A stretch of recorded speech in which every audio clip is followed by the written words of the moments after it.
तिकडे धाराशिवमध्ये स्थानिक स्वराज्य संस्थेच्या निवडणुकीवरून भाजप आणि शिवसेनेमध्ये तणाव निर्माण झालाय।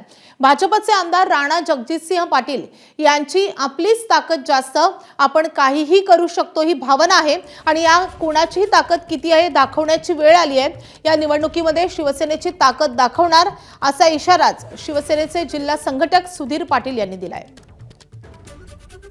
मला तर असं वाटतंय की त्याच्यामध्ये भाजपचं प्लॅनिंगच होतं की आम्हाला अंधारात ठेवायचं आणि महायुती तोडायची। ह्याच्यामध्ये राणा पाटीलच आहेत ना, तेच प्रमुख आहेत आपल्या जिल्ह्याचे स्थानिक नेते म्हणलं तर। नाही, त्यांना तर वाटतं की आमची स्वतःची ताकद असताना यांना सोबत घेऊन काय करायचं।